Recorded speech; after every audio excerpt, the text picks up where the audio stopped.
बिटिया अपना हिस्सा जरूर लेना। सोमवार का दिन था और सुबह के 10 बज रहे थे, लेकिन आज दोनों भाई दिनेश और नवीन छुट्टी पर थे।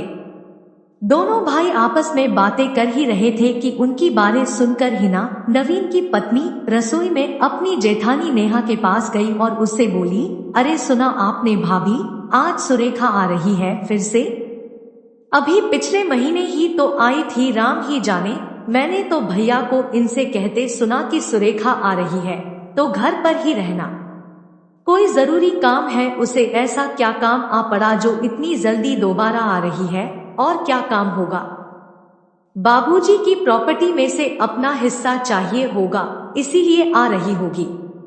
पिछली बार तो बोल नहीं पाई होगी, आखिर बाबूजी खत्म ही हुए थे और रिश्तेदार सब यही थे, लेकिन अब तो अपना हिस्सा लेगी। दोनों देवरानी जेठानी रसोई में खड़ी खड़ी पंचायती कर ही रही थी कि माँ रसोई में आ गई, जिन्हें देखकर दोनों चुप हो गई।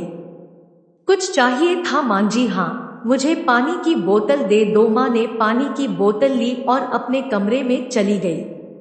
क्या लगता है भाभी, इन्हें पता होगा? अरे होगा क्यों नहीं, देख ले। चोरी छुपे अपनी बातें सुन रही थी। दोनों देवरानी जेठानी की पंचायती बदस्तूर जारी थी कि इतने में रमन, जेठानी का बेटा, ने आकर बताया कि सुरेखा बुआ आई है।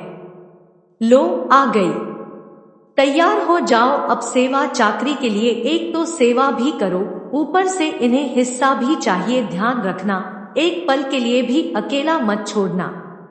देखे क्या क्या मांगती है। दोनों देवरानी जेठानी बाहर आई तो देखा सुरेखा अकेली ही आई है।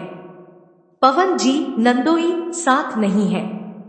सुरेखा रामस्वरूप शर्मा और कमला जी की बेटी, दोनों भाइयों से छोटी पर सबकी लाडली थी, जब तक कि घर गृहस्थी की जिम्मेदारी भाई भाभीओं पर न आई। जब तक रामस्वरूप जी ठीक थे, दोनों भाइयों की पूरी शिक्षा होने के बाद दोनों के विवाह भी काफी अच्छे तरीके से किए गए थे। जब दोनों भाइयों की शादी हुई और घर में भाभियां आई, उस समय सुरेखा पढ़ ही रही थी। जब ग्रेजुएशन के पहले साल में थी तब रामस्वरूप जी को लकवा मार गया। इस कारण से घर की पूरी बागडोर भाई भाभीओं के हाथ में आ गई। माँ भी इस स्थिति में नहीं थी कि कुछ बोल सके। उसके बाद तो उन्होंने सुरेखा की पढ़ाई भी रुकवा दी। सुरेखा की हालत नौकरों से भी बदतर हो चुकी थी।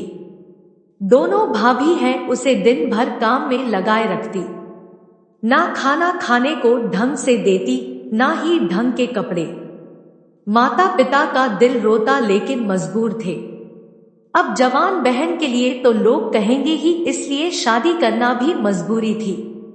नहीं तो मुफ्त के नौकरानी किसे बुरी लगती है। पैसों का रोना रोकर सामूहिक सम्मेलन में उसका विवाह करवा दिया गया। यहां तक कि लड़का भी अपनी बराबरी के देखने की तवज्जो ना उठाई।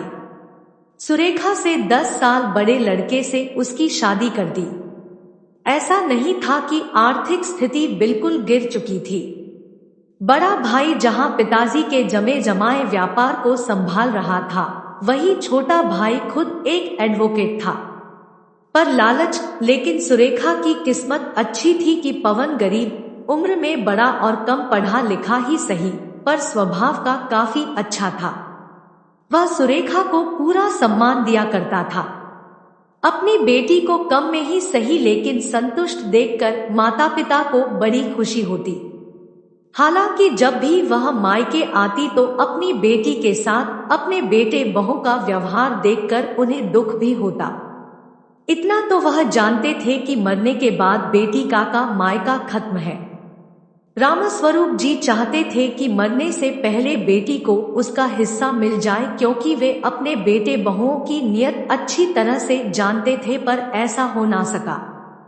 इसलिए रामस्वरूप जी खुद अपनी बेटी को कह कर गए थे कि बिटिया, मेरे मरने के बाद अपना हिस्सा जरूर लेना। थोड़ी देर बाद अचानक बाहर से बड़े भैया के जोर जोर से बोलने की आवाज आने लगी। देखो सुरेखा, अगर तुम्हें प्रॉपर्टी में से हिस्सा चाहिए तो फिर अपना मायका भूल जाओ। यह क्या